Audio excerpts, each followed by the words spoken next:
देवियों एवं सज्जनों, ज्ञान संजीवनी परिवार में आपका हार्दिक स्वागत है। मैं वंदना शर्मा भारतीय सनातन पर्व एवं त्यौहार की श्रृंखला में नवरात्रि विशेषता वीडियो में आज लेकर आई हूँ माँ शैलपुत्री की उपासना आराधना कैसे करनी चाहिए, कौन सा भोग माता को प्रिय है, कौन सी उनकी सवारी है, क्या उनकी महिमा है और कौन से चक्र में साधक आज प्रवेश करते हैं। इन सभी के साथ साथ हम सुनेंगे शैलपुत्री माँ की पौराणिक कथा, जिसको सुनने मात्र से नवरात्रों में अत्यधिक फल मिलता है। तो बने रहिए हमारे साथ वीडियो के अंत तक। YouTube चैनल को ज्ञान संजीवनी के को सब्सक्राइब करें, लाइक, कमेंट और शेयर करें, ताकि अन्य लोग भी आपकी तरह इसका लाभ उठा सकें। नमो नारायण।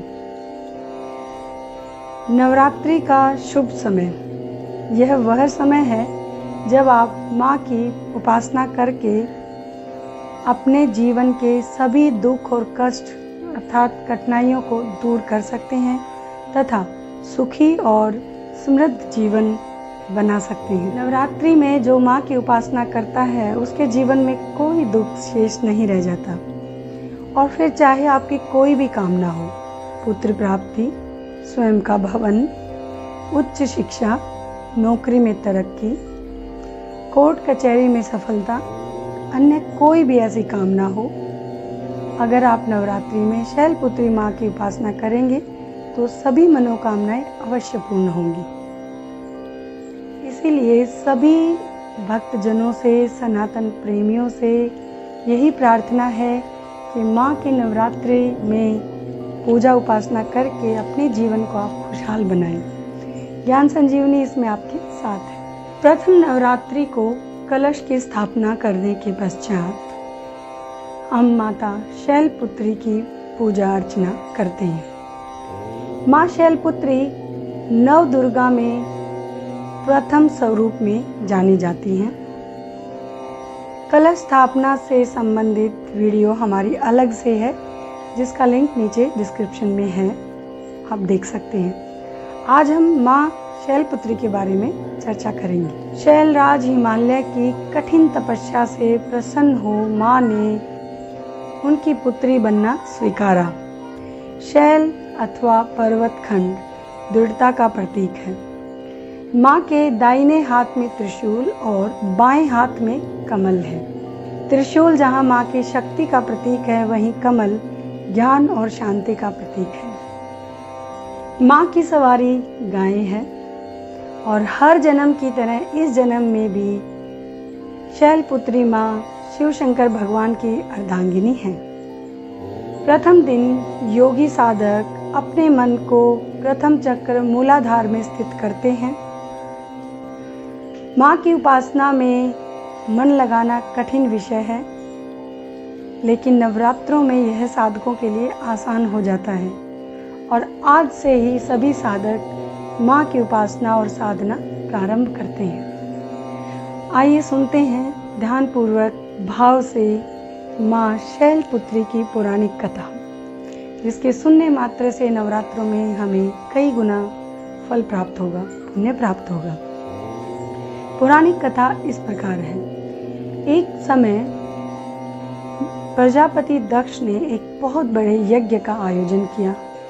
उसमें उसने सभी देवताओं को आमंत्रित किया ताकि सभी देवता अपना अपना भाग ग्रहण कर सकें। किंतु दक्ष प्रजापति ने शिव शंकर भगवान को निमंत्रण नहीं दिया। जब माता सती को यह ज्ञात हुआ कि उनके पिताजी एक बहुत बड़ा अनुष्ठान यज्ञ कर रहे हैं, तो उनका मन भी विचलित हुआ अपने घर परिवार जाने का और परिवारजनों से मिलने का। जब उन्होंने अपने मन की बात शिव शंकर भगवान के सामने रखी, तो सारी बातों पर विचार करते हुए शिव शंकर भगवान ने सती माता जी को कहा कि आपके पिताजी ने हमें कोई सूचना नहीं भेजी है और वह किसी कारण हमसे रुष्ट हैं, तो ऐसी स्थिति में आपका वहाँ जाना श्रेयकर नहीं है। शंकर जी के इस उपदेश से सती का मन वहां जाने के लिए अधीर हो उठा। उनका प्रबल आग्रह देखकर शंकर भगवान ने उनको जाने की अनुमति दे दी। सती माता ने घर पहुंचकर देखा कि सभी लोग उनसे रुष्ट हैं, मुंह फेर कर खड़े हैं और किसी ने भी आदर से, सम्मान से माता से बात नहीं की। केवल सती की माता ने उनको स्नेह से गले लगाया। परिवारजनों के ऐसे व्यवहार से उनके मन को बहुत क्लेश पहुंचा। शिव शंकर भगवान का तिरस्कार देखकर वहां उनका स्थान न पाकर सती माता का हृदय शोक, ग्लानि और क्रोध से भर गया। वह संतप्त हो उठी और तत्क्षण उन्होंने योग अग्नि द्वारा अपने उस रूप को भस्म कर दिया। वज्रपात के समान इस दारुण दुख को सुनकर शंकर भगवान बहुत क्रोधित हुए। उन्होंने अपने गणों को भेजकर दक्ष के यज्ञ को विध्वंस कर दिया। इसके पश्चात कई हजार सालों के बाद सती माता ने ही शैलराज की पुत्री बनकर फिर से जन्म लिया और वह शिव शंकर भगवान की अर्धांगिनी बनी। शैलपुत्री माता को हेमवती के नाम से भी जाना जाता है। उपनिषदों की एक कथा के अनुसार हेमवती के स्वरूप में ही माँ ने सभी देवताओं का गर्व भंजन किया था। नवदुर्गा में प्रथम शैलपुत्री माता की महिमा और शक्ति अपार है। माँ शैलपुत्री शत्रुओं का नाश करती हैं और अपने भक्तजनों को ज्ञान और शांति प्रदान करती हैं।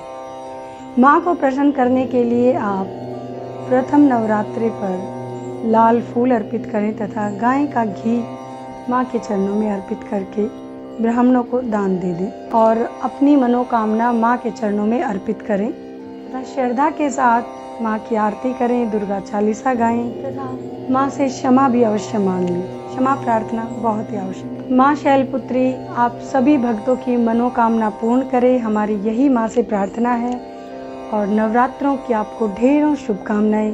ज्ञान संजीवनी परिवार की तरफ से आपको सहृदय धन्यवाद। ज्ञान संजीवनी परिवार नवरात्रि विशेष वीडियो आपके लिए लेकर आ रहा है पूरी एक श्रृंखला के साथ, जिसमें हम बहुत सारी वीडियोस लेकर आ रहे हैं। एक एक करके आप YouTube चैनल पर देखें। आपको नवरात्रि परिचय, उसका महत्व, माता की नवरात्रि से पहले आप क्या क्या विशेष तैयारी करें, क्या सामग्री खरीद कर रखें, सारे उपाय हमने बताए हैं। इसके अलावा 9 माताओं के सभी रूपों की अलग अलग पूजा पद्धति, उपासना, आराधना कैसे करें, उनकी कथाएं सुने हमारे साथ। यह सब आप ज्ञान संजीवनी YouTube पर देख सकते हैं। नमो नमः।